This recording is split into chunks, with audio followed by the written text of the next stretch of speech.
Hello and welcome to the Footballco Business Podcast. I'm your host Alex Manby, and on this show I welcome Mark Lowyns, Creative Director at Orlando City SC and Orlando Pride, and co-founder of Fly Nowhere. Both professionally and personally, Mark has been at the center of soccer culture in the US and is expertly placed to talk to us about how it all started and where it's going. Given the breadth of things he's done and the projects he's been involved in, it's maybe difficult to pin down exactly how to describe Mark, but perhaps the best way would be as an American football culture connoisseur. But let's hear it from the horse's mouth. Mark, welcome to the show, and would you consider that description fair? I think it is. It's a pretty lofty title to live up to, but I'll take it. Thanks. Well, no pressure. And give us some perspective then. If we go back, 20 years, what was it like following football in the US at the turn of the century in New York, especially with your background in music? Well, I think I would go back even further than that, because I think that there's like part of my like persona and development as like a football fan in America developed early on because it just wasn't available. It wasn't easy to follow matches and to understand the sport. So for me, when I was a child, like in the mid 80s and in the 90s, we didn't have, the premiership deals like we do today. So watching football on television like wasn't really an option at all. I recall kind of clicking around the channels and looking for Telemundo or Rai, the Spanish or the Italian networks to follow games, and really just kind of clicking through. I had no guide, or I didn't learn football from my family or my father. It wasn't passed down. It was something I discovered, and so I had to kind of discover everything. So watching on Saturday or Sunday mornings, like I didn't know who the teams were. I couldn't speak the languages that the games were being broadcast in.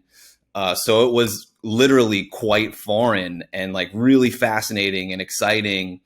And, I had to use my imagination to like understand what football was in the rest of the world, because it didn't exist here.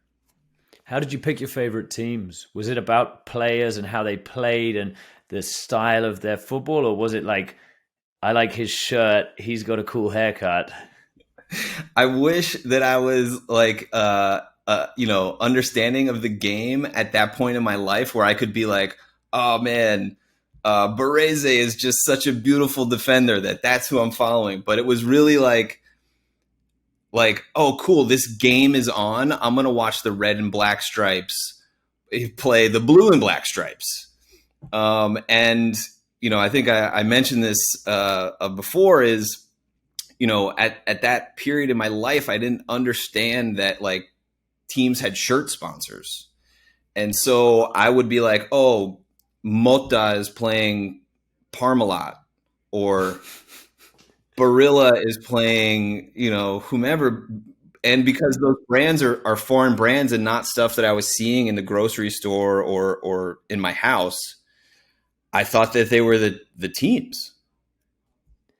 And what was it about football that then appealed to you? Because, this is, as you say, before it hits the mainstream and before the players are known and before the, World Cup and everything else gets massive interest. And Americans traditionally, I think, would say, well, it's a low-scoring game that can end in a draw, and that's anathema to our sporting culture and how we understand it. So what was it that grabbed you? I think, as a kid, I didn't know anything about the sport or, the heights to which its popularity would rise around the world. And so for me, I just had fun playing. I didn't know any better. I was, enthralled with just kicking a ball around. And from there, I just wanted to discover more. And so watching those matches on Telemundo or on Rai on weekend mornings, and you can see the passion of the fandoms in these foreign places, and the stadiums look different and the fans look different, and it's not the NFL and it's not, hot dogs and beer at the ballpark. It's it's tifos, it's flares, it's flags, it's, unified singing, and I don't understand any of it, but it's just beautiful and passionate. And it's really kind of enthralling. And I was just so curious just to learn more, but it was so hard. This is kind of pre-internet, football broadcast rights in America. It was, kind of essentially digging and trying to find more about this thing that I was so curious about. You would later, of course, go on to make a career out of merging football and other cultural elements, be it fashion or music. How and when did these things start to merge? How and when did this passion, even for this curiosity of football, start to feel synonymous or at least compatible with these other cultural interests you have? Well, I think there's kind of like two things kind of converging in my life. I played and was competitive, and I'm sure like very many people that you talk to, their first goal was to be a player in this world that we are fans of. And I played through college here in America, which is quite a high level. It's not the same kind of system as it is around the world. And so after that, I kind of needed to make a choice, like a career choice. And I didn't think that football would be the case for me. So I kind of dove into other things that I was passionate about. And that, for the most part is art, music, food, football. Those are kind of like the cornerstones of my things I'm passionate about. And, simultaneously entering the workforce and, trying to find a career in other things that I was interested in. So I ended up, early doors getting a job in Manhattan in the kind of urban culture magazine landscape that was really, really popular in the early 2000s. I worked at a place called Frank 151 that was, kind of competitors with Vice magazine, Fader magazine, Complex magazine. So they were these kind of conglomerate groups of interesting people telling stories about music, art, alternative sports like skateboarding or BMX biking, graffiti art. And at the same time, there was this kind of influx of, experiential marketing and authenticity and big brands putting money behind kind of authentic music tours or, fashion spreads or any kind of like real marketing rather than kind of more commercial marketing. And so like in this place and in that kind of time, I think the world had already started learning from the NBA really. In the 80s and 90s, the NBA was like the epicenter of sport and culture and kind of like the mixing of hip hop, sneaker culture, and sport. And so I think at that time, people were like, maybe this is the playbook, right? And I think that was like kind of fledglings of ideas that like soccer is this, but on global steroids.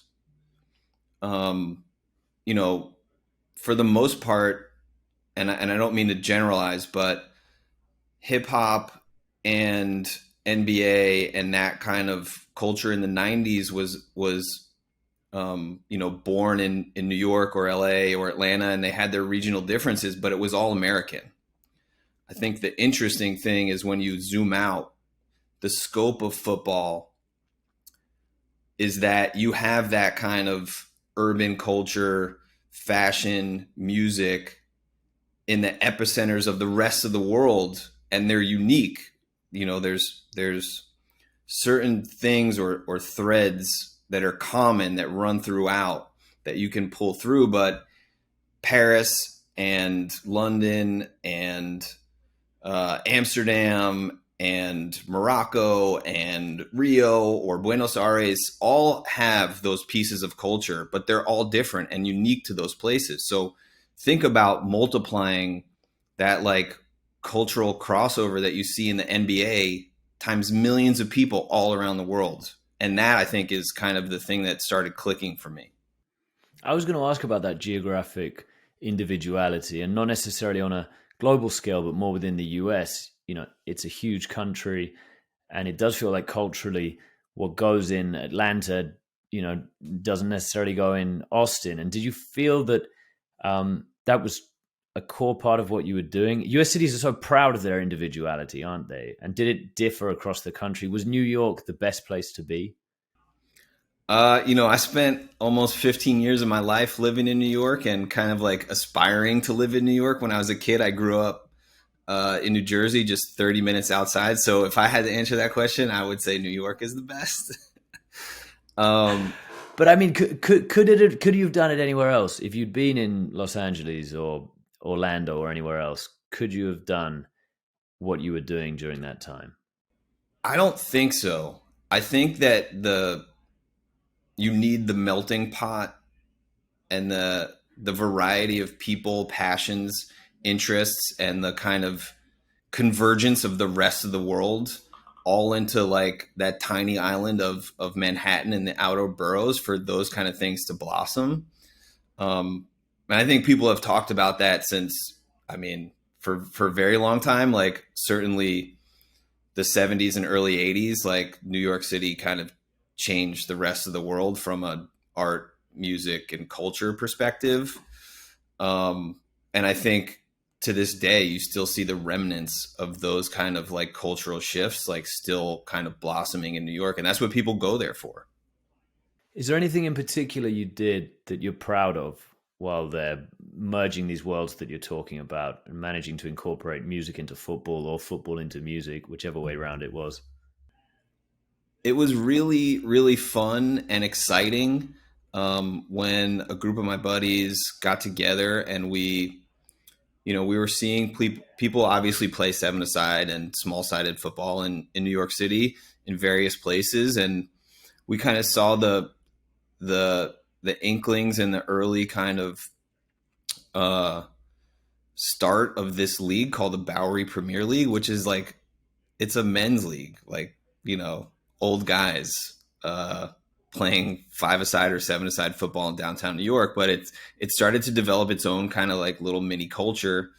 And a group of my friends, all kind of from the creative industries, got together to make our own team. And like at the time, like typically teams would wear like the t-shirt that the league gave you, and they would make the same t-shirt in 20 different colors and hand them out to the different teams. But we were like, we have the chops to make our own kits, and so we're going to do it. And the founder of Nowhere FC, Diego Moscoso, he was a designer for Supreme and for LVMH. And so he had the legitimate kind of design and manufacturing experience to like pull this off at a super high level for a bunch of guys who were playing 5-a-side football. So we started making, hand dyed, fully manufactured kits with custom made embellishments from the likes of Avery Dennison and other kind of big manufacturing partners, just because he knew how to do it. And I think that, we weren't the first ones to do it. We certainly won't be the last, but I think we were part of kind of revolutionizing that industry. And I think now, I think Adidas stood up or Nike stood up and took notice, and it kind of has tentacles that reach around the world, where kids are doing that same sort of thing of designing their own kits, making an Instagram for their club team, and telling the story of what their version of football is, that I think we had, perhaps influenced others. I think that is really exciting to me and something that I'll be really proud of. Tell us a little bit about Nowhere FC, which you mentioned there, and you were kind of talking about the formation of it. For those listeners who aren't aware of what Nowhere FC is or does, can you give us the elevator pitch? It's the world's biggest little football club. And so we kind of had this mantra of from the low level to the pro level. And so we could make garments and kits and gear up there with the likes of Real Madrid, Barcelona, Adidas, Nike. While on the other hand, the reality of our club is that it's not really real. It's right. You're not playing in a league structure, and you don't have the fixture list or the league table on your website. no, but it has kind of taken us around the world and doing really fun projects with Nike, Adidas, MLS, AS Roma, Inter Milan. Designing bags in Japan, making team suiting with Rag and Bones. So like those kind of projects are just, were so fun and so interesting because the reality is that we weren't even a team, yet we were behaving like a club. Did it surprise you how successful it became? When you founded this and it was a kind of, sounds like it was a New York back streets, gravel track, 7-a-side kind of, stitch it together by hand sort of thing. And, did you ever think, hey, this is, this is a future career. This is commercially viable. We're going to work with the biggest names in football. Well, I never thought it would be kind of a career path. It was like my side hustle, at the time I was running experiential department in like a trends and culture team for Viacom, which is the home of MTV, VH1, Comedy Central, Nickelodeon. And so I had like a 9-to-5 full-time job. And, I never kind of envisioned that would be a stepping stone to get me into the professional soccer career that I have now. But I tell you, after being away from football as a player, to get back to it through these passion projects was super exciting. And I just kept wanting more and more. Essentially it was my business card for which, the International Champions Cup came calling. They said, hey, we love what you guys are doing at Nowhere FC. We have this tournament where we bring the biggest teams on the planet to America, to Asia. We do games in Europe.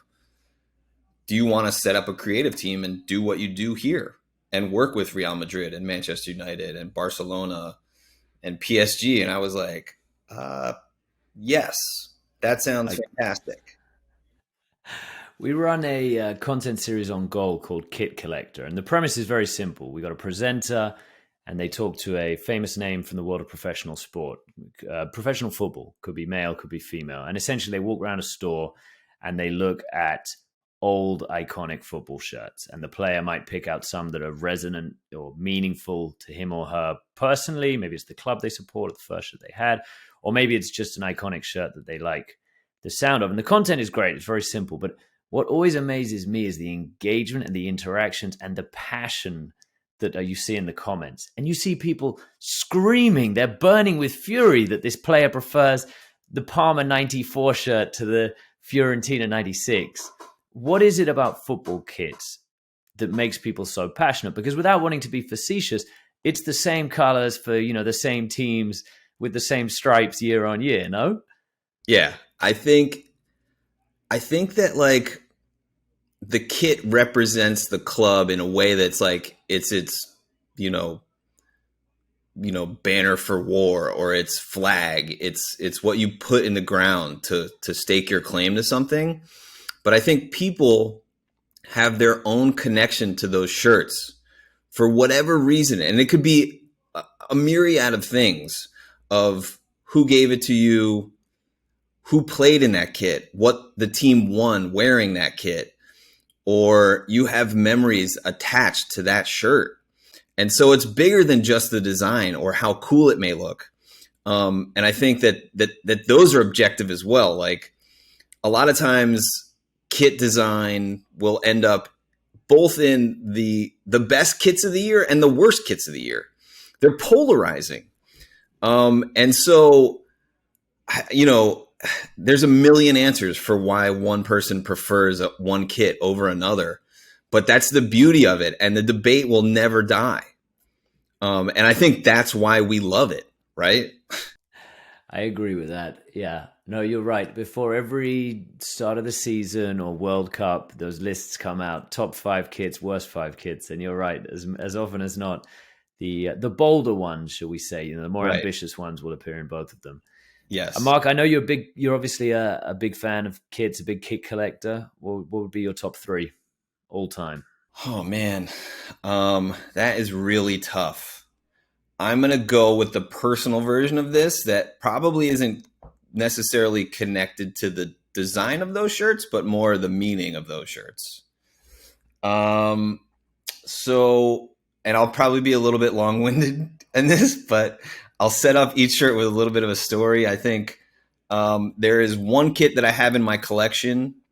It is a Bolivia U16 national team shirt that was given to me by a Bolivian guy who I played with, and I lived with his family for a summer.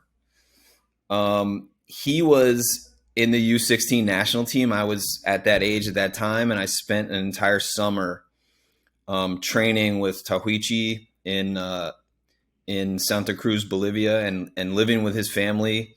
And it was just like probably one of the most defining experiences of my life, coming from America, going to a third world country, training, just playing every single day. Even when we weren't training, we were playing together, betting neighborhood kids in 5-a-side for $2 and playing around the clock for an entire summer in a foreign land was just an unbelievable experience. And that kit was special to my friend Milton. And he gave me that kit. So that one is really kind of a prized possession. And it was in that's probably 90. Yeah, it was during Euro 96. So it was in 1996. So that really, really ripe era of beautifully large format graphic Umbro kits. And it had a beautiful embroidered Bolivian national team badge. It's just really, really fantastic piece. That's one. The second one, I am a Manchester United supporter. My brother went on trial with Manchester United for a few months in '99, right after they won the treble. And so, I have memories of that treble winning team and that Umbro jersey.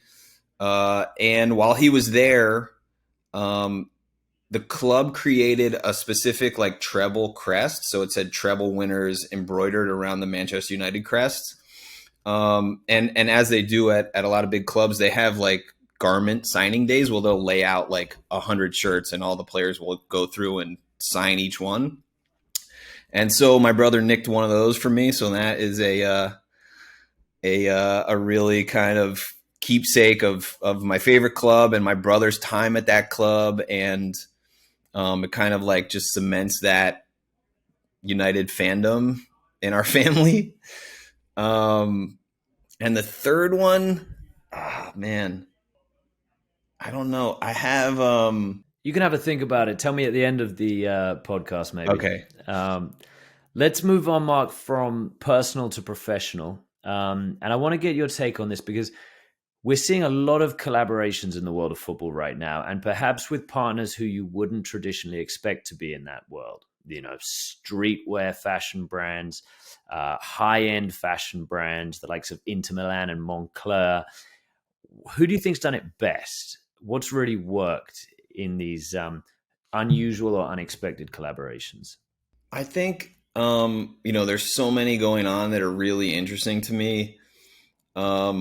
At really kind of the interesting thing that some of them are super high fashion brand, globally known. And at other times they're kind of local purveyors of culture that get to partner with these giant football clubs. So I think that dichotomy is really interesting to me, but I think probably my favorite example is the Juventus Palace collaboration. I think it kind of changed the game a little bit.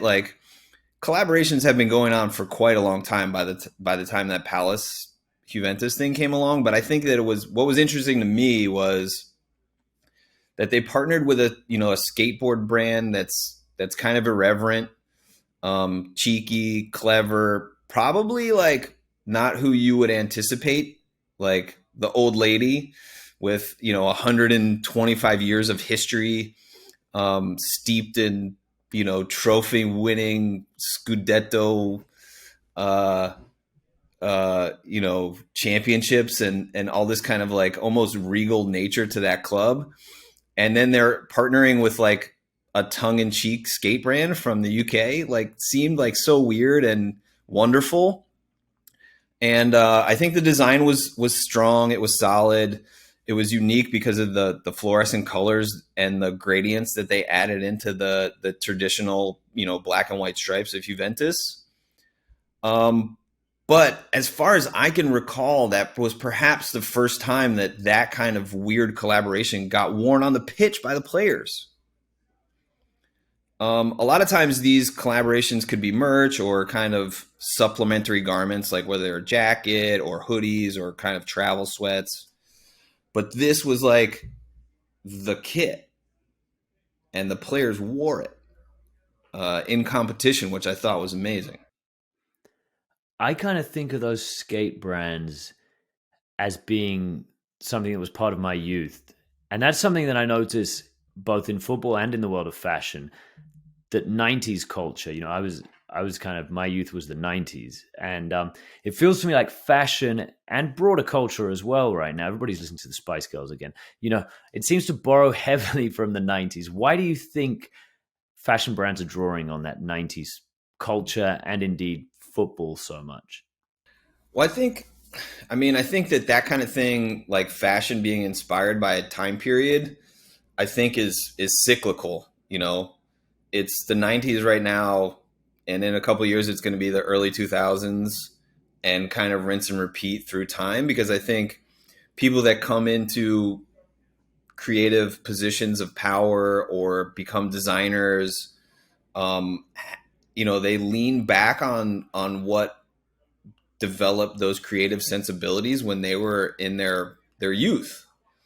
So everyone's period of like, let's say like 12 to like 18 years old is that formative period where you're like out on your own discovering music, and it kind of impacts your life in a way that you're tying like those, I wore those sneakers at this event in my life, or my friends and I listened to this song on repeat when we were going to this thing in our high school, or, so I think as you grow older, that nostalgia creeps back in, and you're like, this is going to come back around and be cool again. And I think, a lot of designers have that in their DNA. And I think, the most topical one probably for me is Virgil Abloh. I think he and I grew up in similar times and had a lot of similar references. And to see him, jog out some of our childhood heroes for Louis Vuitton and for Nike and for his own brand, kind of subculture folks like Goldie or Futura, these kind of hip hop, drum and bass, DJ culture, graffiti artists, and, pulling them, up into the world of high fashion was kind of awesome. But I think, the 90s specifically, I think is really relevant right now as we're talking about this intersection of football, sport, culture, music, art at large. I think, the world of football, and, not to glorify violence or hooliganism, but I think that the terraces in the 80s or 90s drove a lot of fashion choices. And I think those styles are coming back around and becoming, trendy in this day and age. There's, blokecore is a thing. Blokecore is huge. Blokecore is a 500 million hashtag views on TikTok thing. So, yeah. And I mean, for you and I, that was just like what you wore to the match on. You wanted to have like a nice set of trainers, probably jeans, and a good jacket, right? Or track top or jumper, whatever. And so those kind of things are coming back around, and trainers, you're seeing it, the reemergence of the Samba. Like that shoe as a fashion item has been dead for 30 years. And now it's in every photo shoot. And it's a shoe that I wore to play like indoor football in.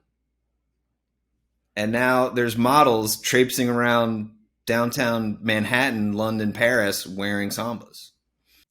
It's terrific. I love I get confused by sometimes this sort of crossover of Gen Z sort of following, millennial trends from, back in our childhood. And sometimes it's chuggy, right? And that's bad. And then sometimes it's, it's cool and it's to be repeated. And it's a bit of a minefield out there, but I guess that's, that's the path we're all treading. Mark, I wanted to talk about US versus Europe and indeed the rest of the world. And this is about football and about that intersectionality that you're talking about there. And I think sometimes in Europe, there's a kind of feeling that in the US, football's a challenger sport, at least it has been a challenger sport. And, it's a young sport and maybe it should be copying what's happening over in Europe. And that's the path to success. But I've spoken to a couple of people on this podcast. One of them was Alexi Lalas, another was Darren Eales when he was at Atlanta United. And both of them said, you know what, number one, the US shouldn't be copying anyone because it's, the US is a unique country and needs to do it its own way. And number two, hang on a minute, maybe Europe and the rest of the world should actually be copying some of the things that we're doing over here because we've learned from X, Y, Z, or we're innovating in X, Y, Z way. Or maybe because we're a challenger brand and we have to kind of fight for it the whole time. You have to fight for attention. You guys over there could learn a thing or two from us. Where do you stand on that side of the debate? It's a tough one. I think that, I've seen and could argue for both sides. I think as a football fan, the romantic side of that for me was discovering Europe. So I always kind of held, the Premier League and the European leagues kind of on this pedestal because it was what I was chasing for so long. I didn't know anything and it just seemed so beautiful and so amazing. And there was nothing like that here for me growing up. And so by the time I was a teenager, I was lucky enough to play in some tournaments in Europe and start traveling to Europe on a regular basis. And so those pilgrimages for me were about discovery and experiencing what the curva was like, and that match day experience, like walking up to the stadium or on an underground or on a train, getting to those stadiums and, learning about what it was like to sit in those stands. Like that stuff to me was so interesting, and I still love it more and more, I still seek that stuff out when I'm traveling, those kind of new experiences.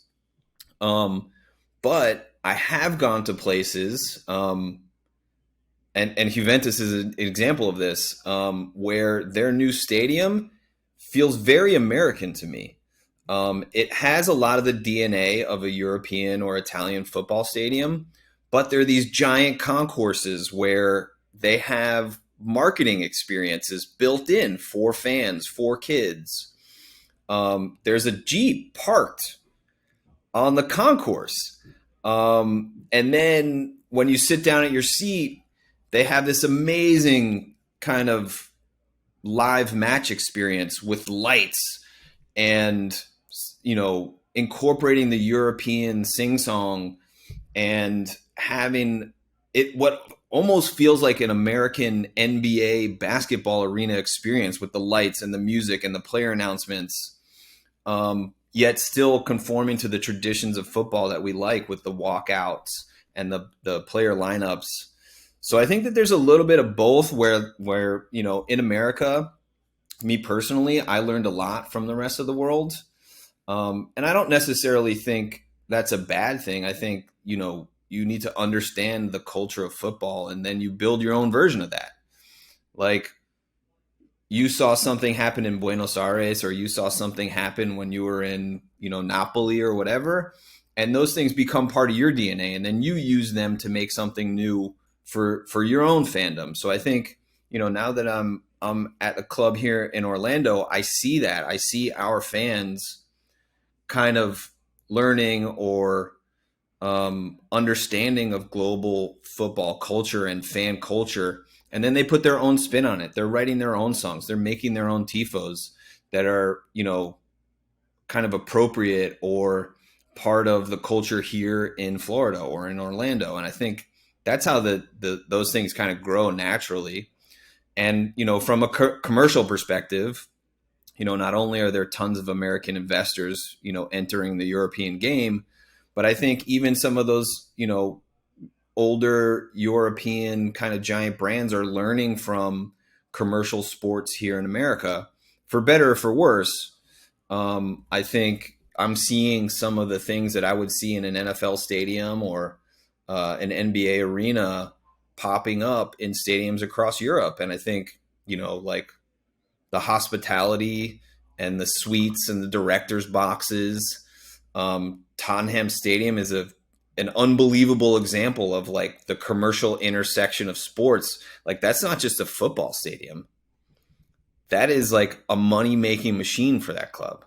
Oh yeah, I mean, and they know it, right? With the NFL matches, they just signed the Formula One deal. They're gonna have they're gonna have the car, yeah, the driving, there. That's unbelievable. Well.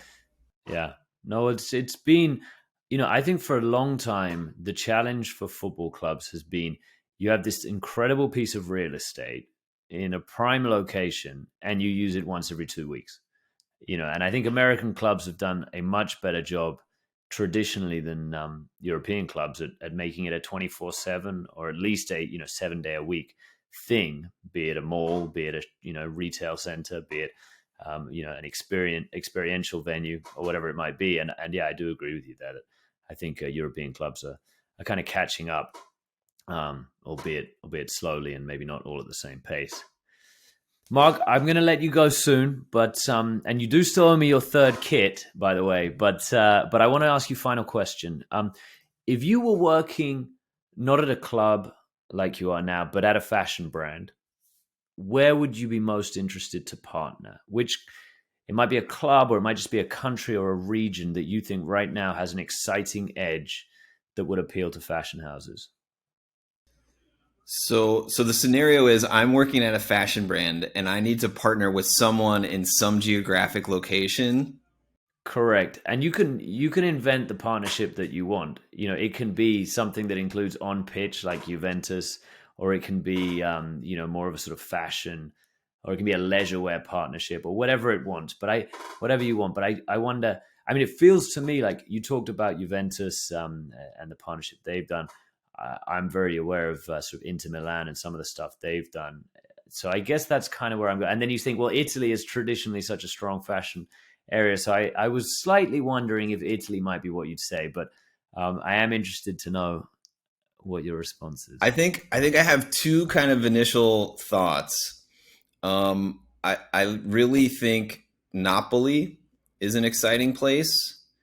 And I think that like Marseille is a really exciting place. I think being around the Mediterranean, I think that there's this really interesting kind of melting pot where like either native Italians or native French are mixing with Africans and kind of continental Europeans and kind of, Southern sensibilities in each of those countries that creates this like unique place for music, culture, fashion that kind of leans into a little bit of that. Like there are cities that are still just a little bit dangerous.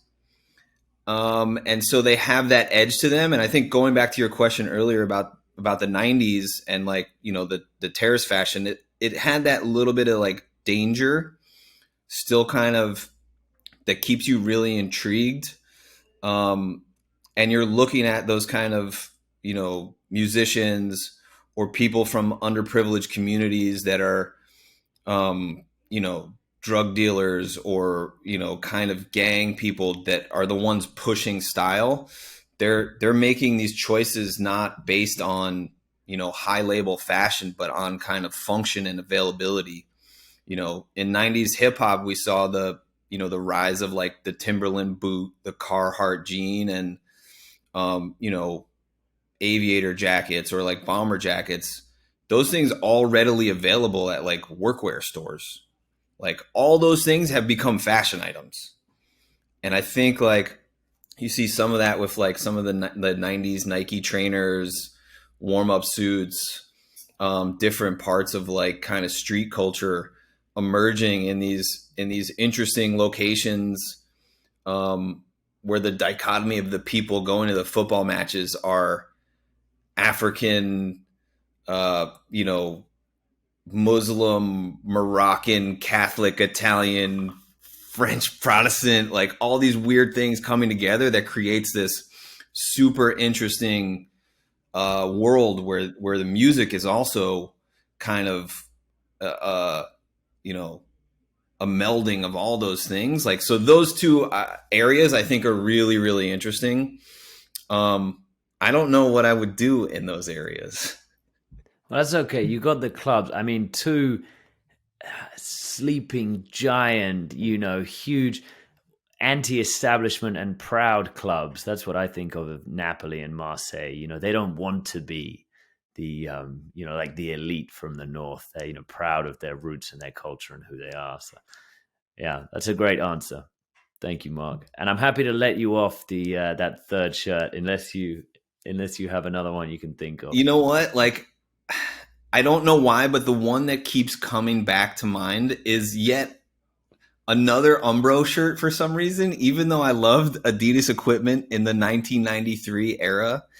For whatever reason, these three keep going back to Umbro, and I'm not that much of an Umbro loyalist, but it's a Northern Ireland shirt from perhaps 92 or 93 that is just a geometric optical illusion of a kit.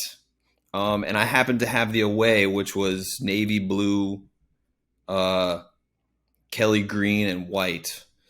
It's an unbelievable pattern. This also probably one of those shirts that's in the best of, worst of category. Certainly a polarizing design. I'll go with that one because it keeps coming to mind. That's a great shout. I was hoping when I asked you for your favorite kits that I'd get some, fairly niche ones. And you definitely didn't disappoint with Bolivia under 16s or Northern Ireland away 1993. Man United was a bit mainstream, but, we'll let you off. Yeah, it was very mainstream. I could do the really hipster deep dive, rare, weird things, but that one just kind of signified a point in my life, and it's a really special one to me. So I had to go with it. Mark, thank you very much for your time. It's been terrific talking to you. Oh, thank you. It's been a pleasure. I'd love to talk more about kits and football culture for the rest of the day if we could, but thank you so much for your time. It's been a pleasure to chat with you, and I'm honored to be a guest.